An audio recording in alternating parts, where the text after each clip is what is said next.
So let's take a look at this video I found from Hamza. I know a lot of you guys already know him. He is creating a lot of different content that is focusing on male improvement, self-improvement in that entire journey.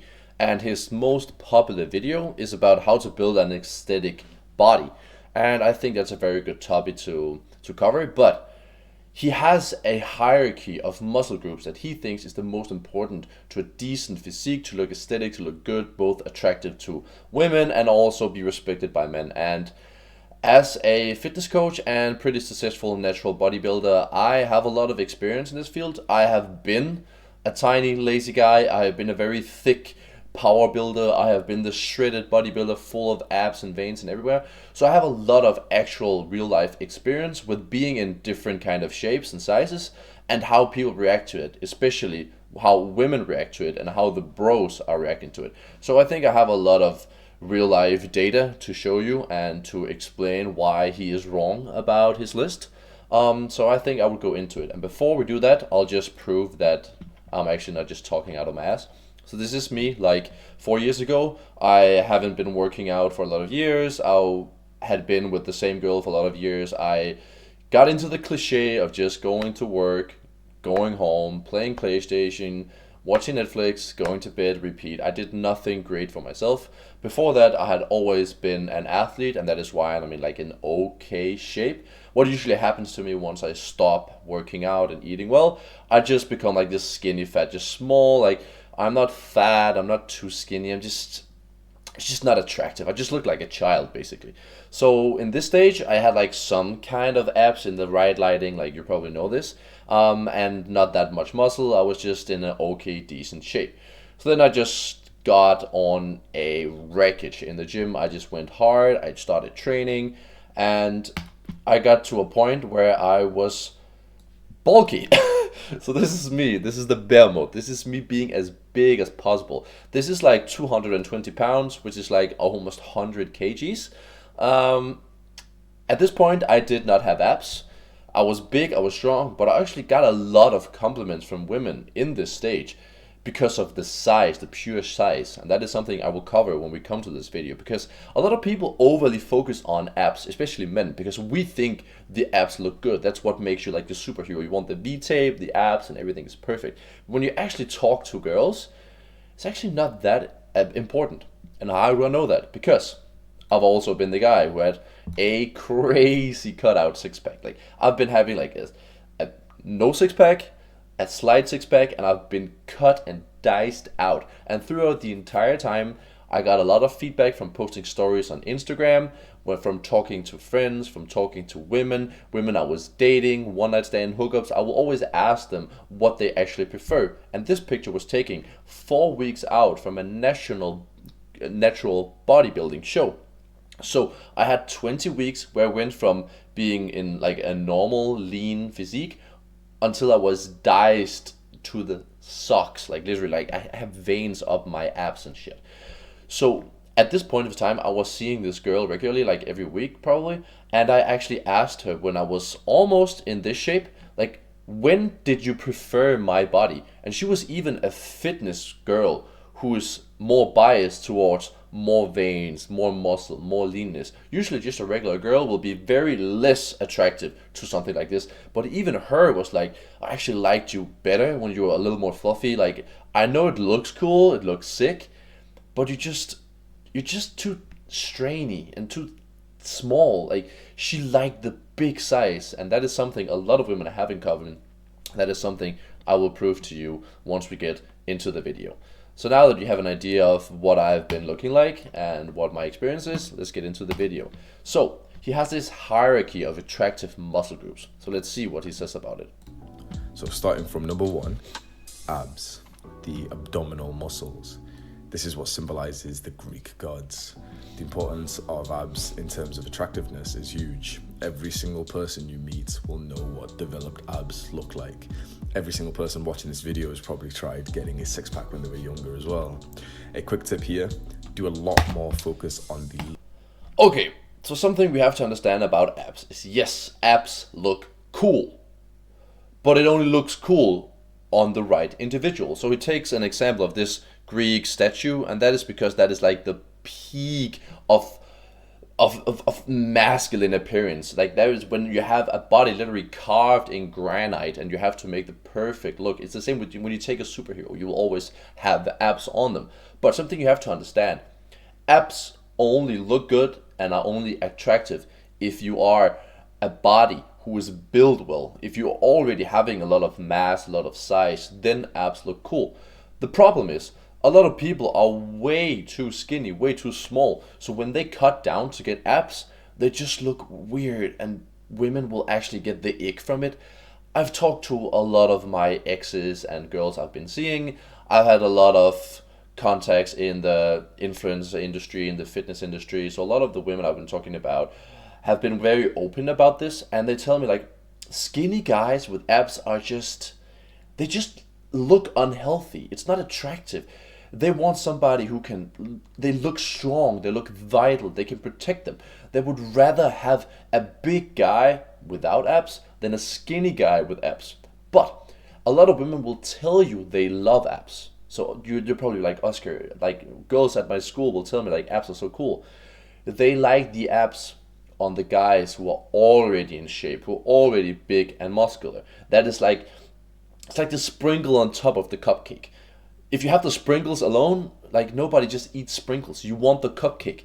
But if you have the cupcake, the sprinkles makes it much better. And it's basically the same with abs. So yes, abs can be the thing that people will notice, but is useless by itself. And therefore I cannot put it at the top as the most important. It's good if you have the rest. So what is the rest? How do you build the rest? What is the most important muscle groups to build the cupcake? So let's take a look. Abs. The upper four pack is generally built quite well through a normal weightlifting program, but the lower set underdeveloped, and that's the one that... Okay, so he's talking about building his abs, especially the lower abs. And yes, usually the lower abs are not as visible, but that is depending on the way the muscle is actually formed. Abs by itself, it's very genetical. Some people can train their abs every day for 10 years, be in a fantastic shape, and their abs will look like garbage. Let's take, for example, him. So his perspective when he's talking about abs is he went from like this skinny, nerdy guy to somebody who had abs. So therefore, his experience with abs is I went from no abs to abs, now I have more attention from women. But he also has the rest of the package. He also looks big already. He's not this scrawny, tiny guy with abs. So that is a big thing you have to understand. But the point I was making with abs, let's take something like The Rock abs. Like this guy is in fantastic shape, but he barely has any abs. And that is basically just genetics. Like he's like, you can see literally veins on his chest. I barely had veins on my chest when I was my most cut. Like he's in fantastic shape. He barely has any abs. And that is basically just genetics. So yes, you can train your abs, you can improve your abs, but don't over focus on building your abs. The best way to get abs is just to get lean. Once your body fat is lower, your abs will come out. And yes, you can improve your abs, but it's very little bit. You have to understand muscle. They can only grow in like percentages. You cannot take like a tiny ab and make it massive. The only reason why a chest is so big, why a back is so big, is because the muscle is already big. So when it grows like 20%, it's actually quite a lot of mass. But if you grow like a tiny ab muscle with 20%, you barely notice it. So the most important thing is just getting into a lean body fat percentage, and then your abs will show. And especially the low abs, they don't really develop that much, but go ahead and train it if you want to. Just as a reference, I barely ever train abs, and my abs look like this when I'm cut just because of good genetics. So don't only focus on that, focus on building mass. Really fine. So let's get back to his list here. Make the neck. So his number one was abs, and as I told you before, abs are only good if you're already big and muscular. That is when it looks good. Otherwise, you'll just be that weird, creepy, way too skinny guy with abs, and that is not attractive at all. So his second one is neck. I actually like this one, but I don't think it's number two. What a neck symbolizes is basically strength and vitality. You can see a lot of the neck. When somebody becomes fat, the first thing you see is the double chin. Like that is the weird cliche. Is the double chin. So you can easily see if somebody's fat is on the chin. But once you get really skinny, you can also very easily see it. Let's see here. So this was me I think it was like a week or two out from the show, as you can see here.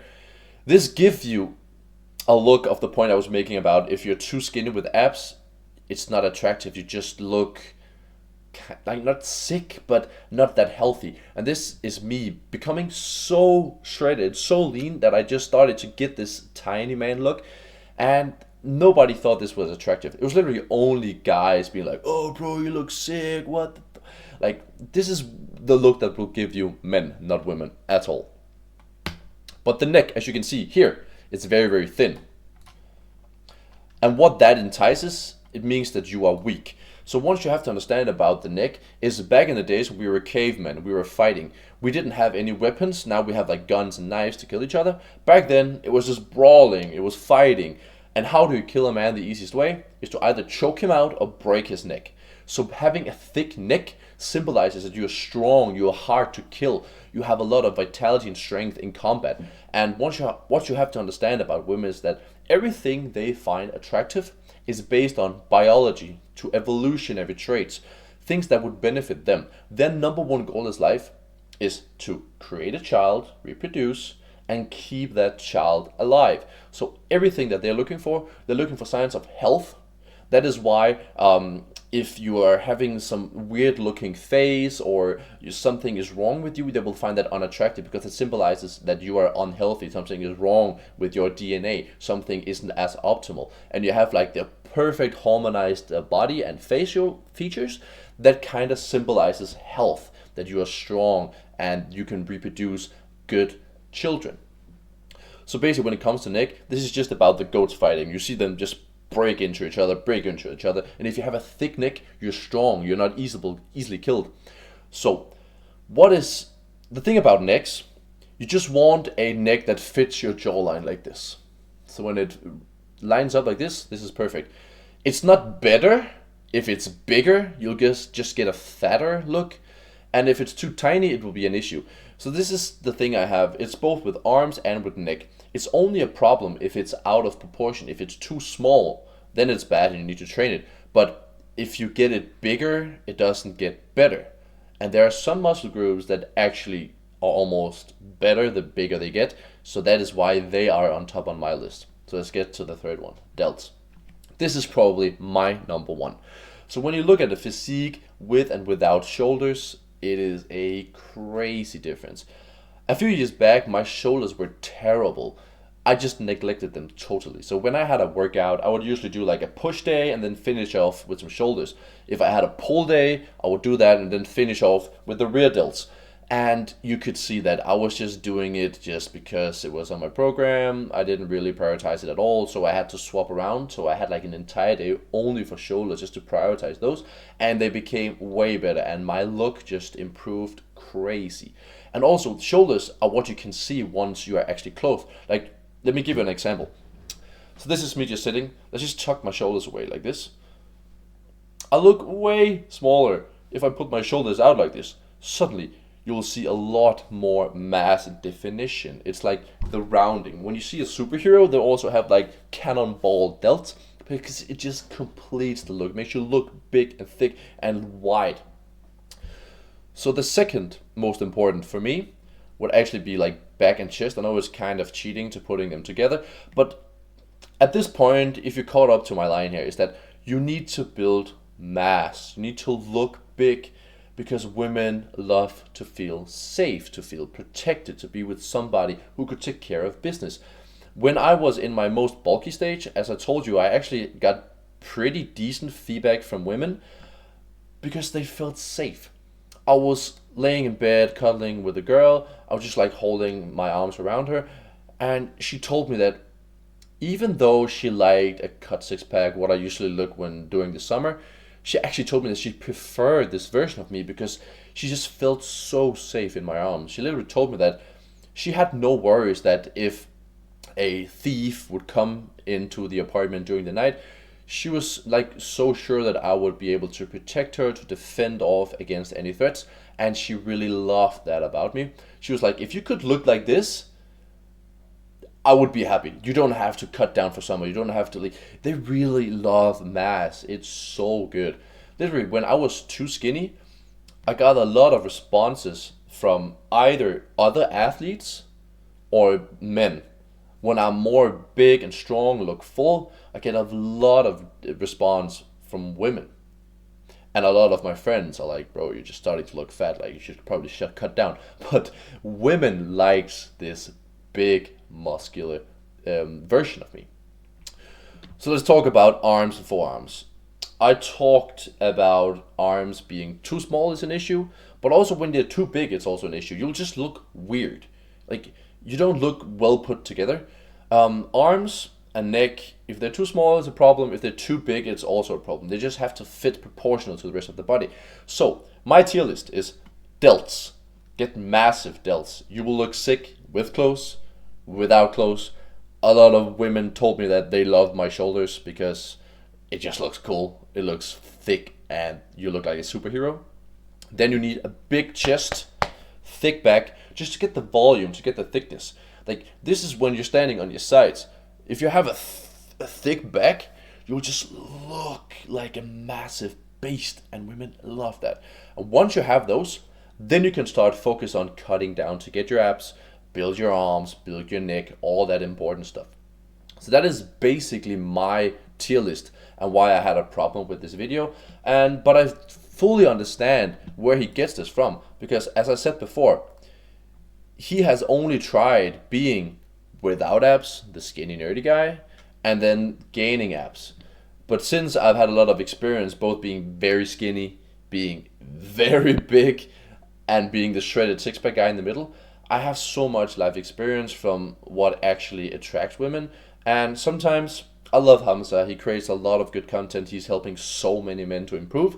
But you also have to understand that he is not like fully experienced. He's just portraying his journey through self-development. So he didn't experience the thing with being very skinny and having the six-pack. He built a lot of mass and then got a six-pack. And that is the best way for you to do it. So focus on gaining weight, gaining size, gaining strength, tracking your gym progress over time, lift heavier weights, do more reps, and just keep progressing that way. The best way for me to do that is I usually aim for like 8 to 12 reps. So I take a weight, and then let's say I could do it for 8. I'll keep doing it until I can do 12. And once I can do 12, it's like an exam. Now you earned your right to put on more weights. So now I will just add a little bit of weight, and then I can probably do 8 again. Then I'll work my way up until I can do 12, and then I'll add some weight, go back to 8. You see what I'm doing here? This way you'll keep track of your progress and make sure that you are improving over time. Because if you're just doing the same thing, the same weights, the same reps every single time, why should your body change? Like, it's very, very strict with how it manipulates resources around the body. So there's no reason for it to build muscle if it's not needed. You have to force it to build muscle. But that is another video. So I hope that you liked the feedback from this video. Leave a like if you liked the video, if you got some value out of it. Subscribe for more info. Comment down below what you want to see in the future. I can comment on dating, attracting women, fitness, health, mindset. I have a lot of experience in this field. So whatever you guys want to hear, I will make the videos for you. So let me know down below. Subscribe to the channel to get the next video. Thank you so much for watching. Have a great day.